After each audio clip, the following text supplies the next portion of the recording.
Right, okay guys, welcome to another video. This one I am taking a look at 10 games that I only played because the music was good. Some of the games aren't too bad, some of the games are downright pish, as you will soon see. But we all played them, or at least I played these ones because the music was good. So kicking things off, this is Afterburner. Now I do believe that Afterburner had, on the C64, it actually had an American release and there was also the British one. Now apparently this is the British one, this was the one that I had. The music was excellent, but you know, and even the graphics will look alright, but it was just completely unplayable.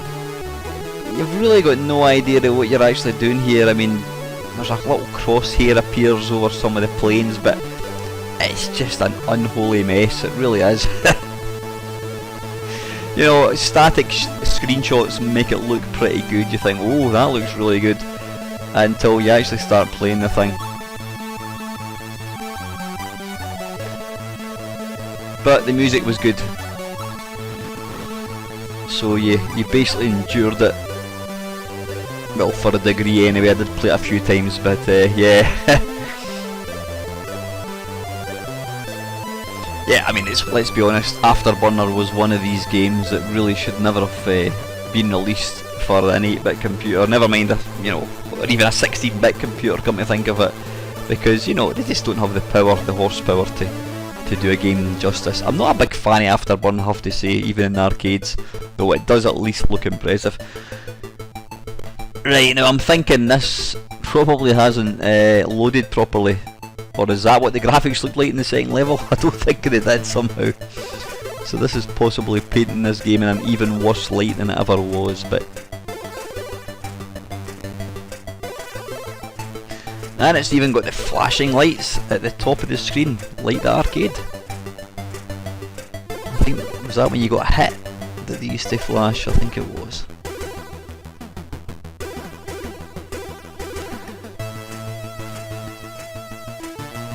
But at that point we couldn't get a fill with good SID tunes, and that certainly had it. That was a great tune. So anyway, that is the rather woeful Afterburner. Now next up, this Comic Bakery. Now I was kind of debating with myself about whether I should include this game, because if you actually Google it, this game, it was pretty much panned by the magazines back in the day. But you know what, I actually quite liked the game. I used to play it.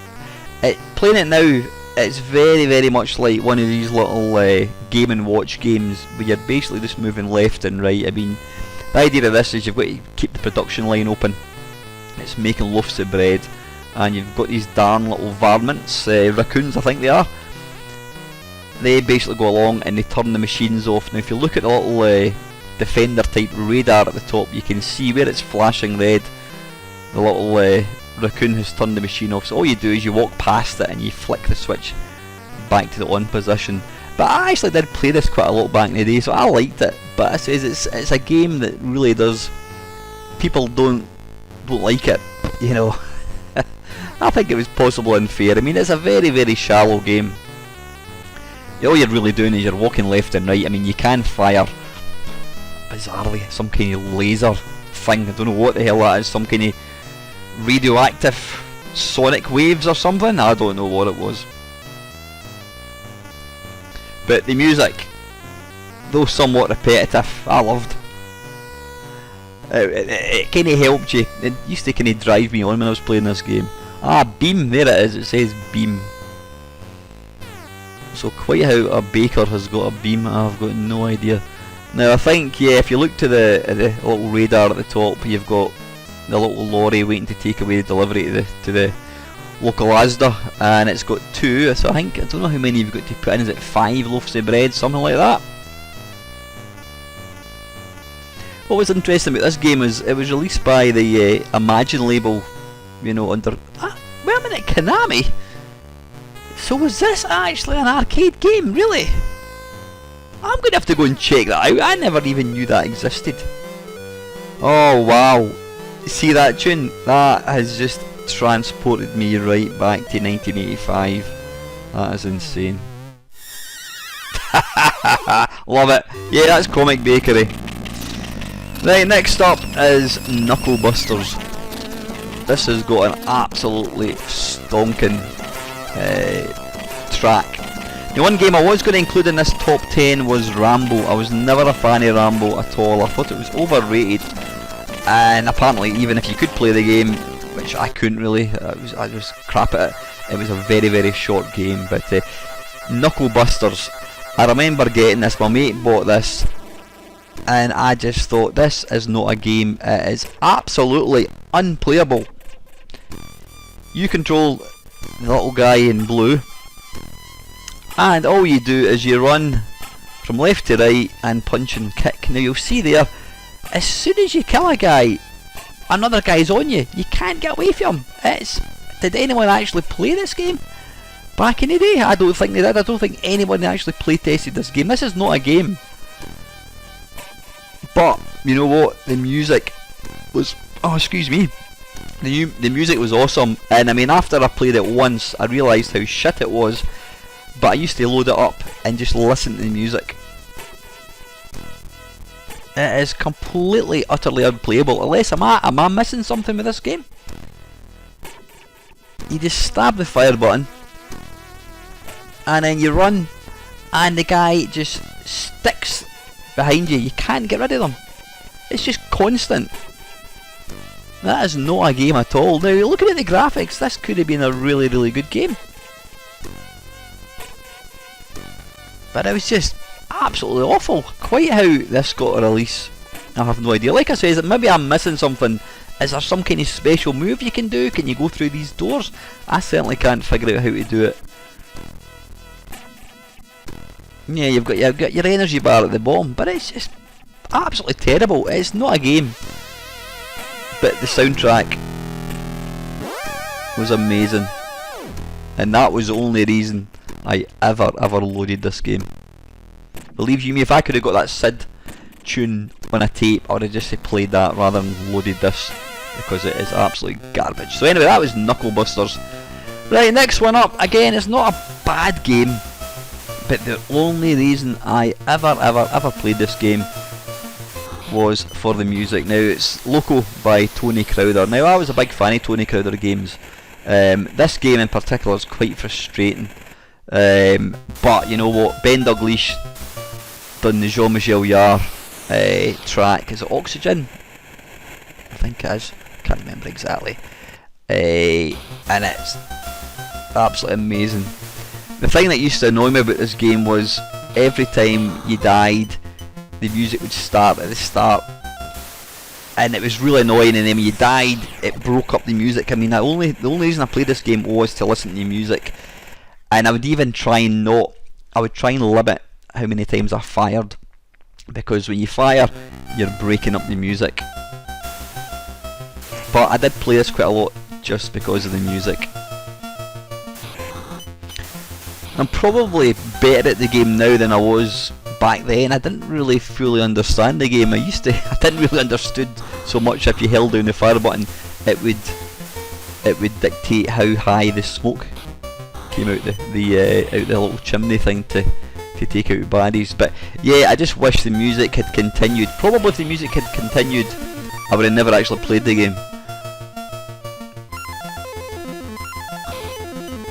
But an awesome rendition. Is it Oxygen or is it Equinox? I think it's Equinox, isn't it? I can't remember. If you know what one it is, that's absolutely shameful, because I'm a massive Jean-Michel Jarre fan. I even went to see the guy in concert last year, of all things.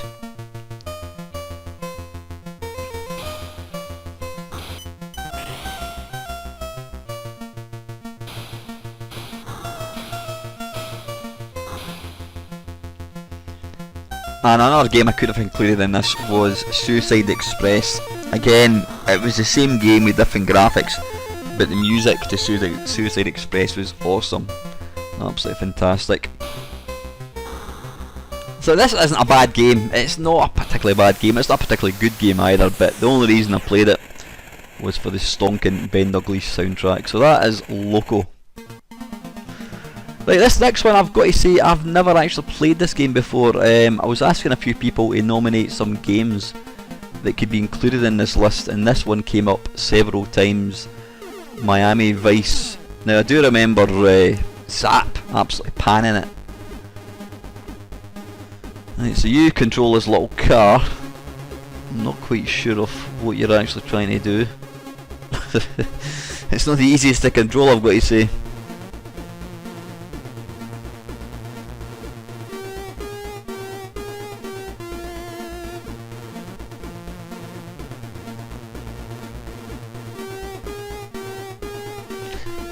I think, is that a Martin Galway track? I would imagine it probably is.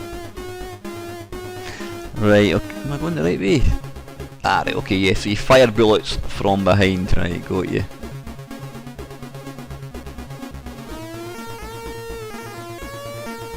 But I can't really comment on whether it's a particularly bad game or not, but what happened there?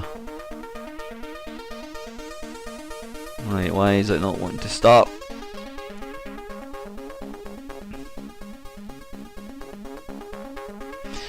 That music is excellent though.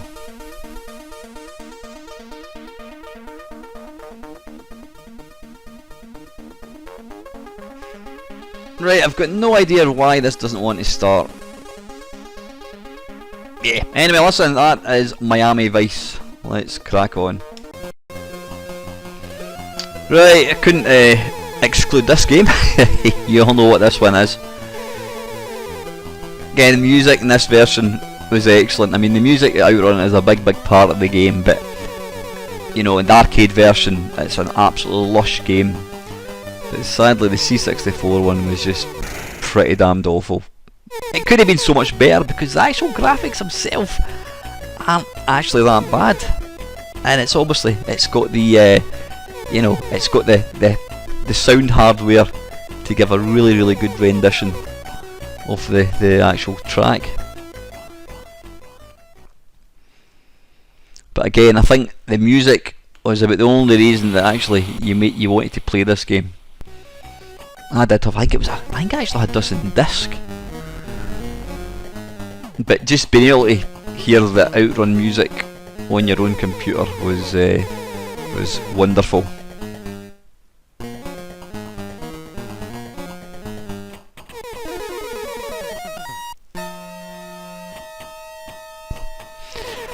Looking at it now, I think, it actually, you know what, it actually looks not as bad now as I remember it to be back in the day.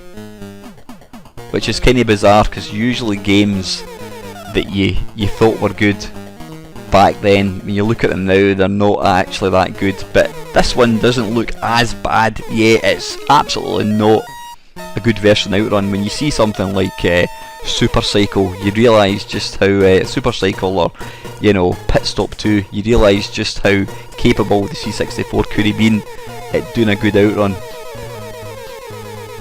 But once again, I played this just because of the music.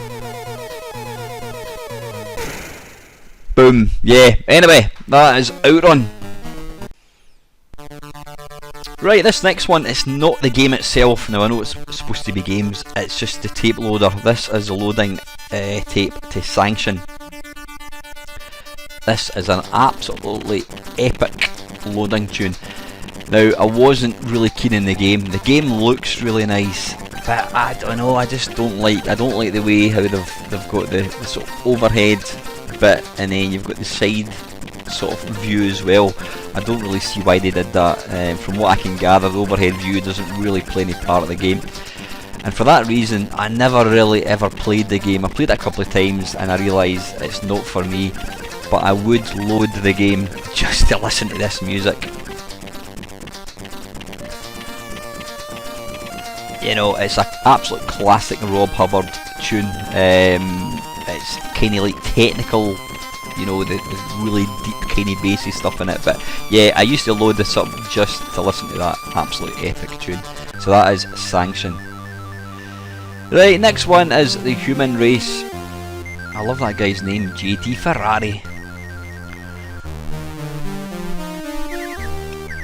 Now this game was apparently one of the most difficult games you could ever play, as I will happily demonstrate, no doubt. But again, I used to load the game just for the music. I always thought that the way Rob Hubbard had kind of managed to get it, the C64, to kind of play little birdie tweets, just an amazing track, it really is. But the game itself was pretty pants. The thing is, it would have been a not bad game. I mean, it reminds me very much of a Chiller. Now, I don't know what that banana at the very top is doing. I don't really want to ask. Top left hand part of the screen. I've just noticed that there. I am fate, I have come for you. Yeah, we'll give it one more go. Yeah, I don't know, is that his hand? We shall move swiftly on. Playability wise, it does remind me of Chiller. But it's just bloody impossible. How do you get over that pterodactyl thing, whatever it is at the bottom? Not pterodactyl, pterodactyl is a flying dinosaur. It's what we would call in 1970s a brontosaurus. But as the game itself would have been not a bad little platformer had it not been for the fact that it is just downright impossible. But again, it was a game that I used to load and play sometimes just because of the music. There's a pterodactyl at the top, it was a little grey thing. Yeah, I don't know how you're supposed to go over that pink thing at the bottom.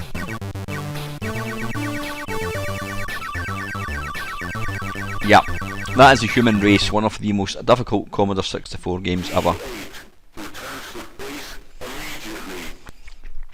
Now, we couldn't have a top 10 Commodore 64 game without including the last V8. I think it's appeared in quite a few of my videos. But it is quintessentially not a very good game, but the soundtrack is just awesome. Now, I've always...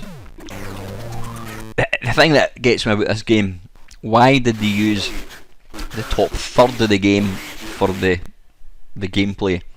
Why have we got this big massive big bit at the bottom that serves no purpose other than telling you the name of the game, plus it was programmed by Richard Darling, or David Darling I should say.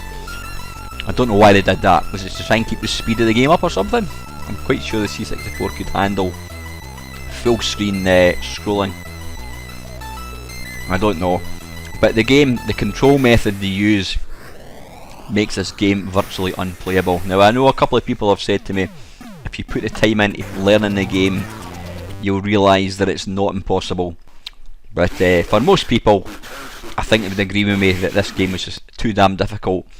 But it was worthwhile loading it just to get to listen to that tune. It is one of Rob Hubbard's probably best tracks, I think.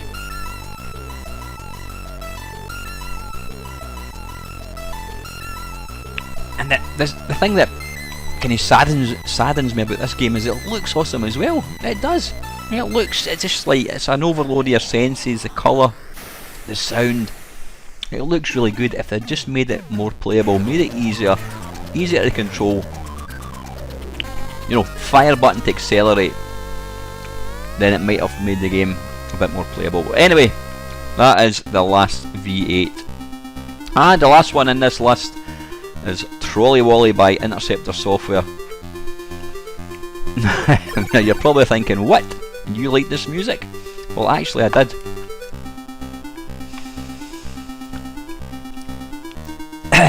The game itself isn't the greatest. It's not the greatest technically at all. But again, I love the music in it. And for that reason, I used to play it quite a bit. To be fair, it's not a bad game. Yeah, graphically wise, it's pretty simple.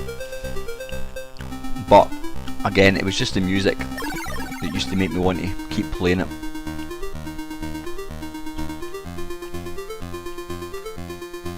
At least it was playable enough, even if it was quite difficult.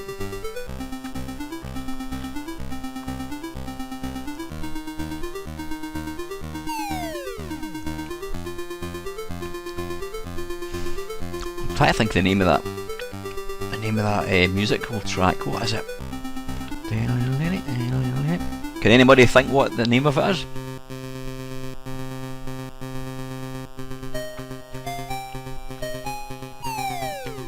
There was a lot of kind of quite famous classical music back in the, you know, that was used for games back in the early 80s.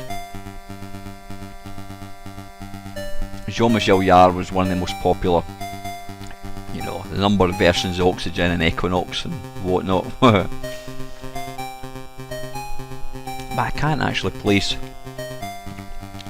what music that was. If anybody knows what it is, please stick your comment below. So, anyway guys, that is my list.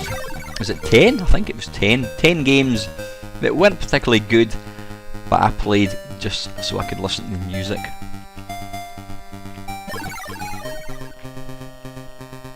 Fortunately now, with SID tunes and whatnot, we can actually just play the SID tunes without having to endure some of the piss poor games. But anyway, listen guys, that is it. As always, thank you very much for watching.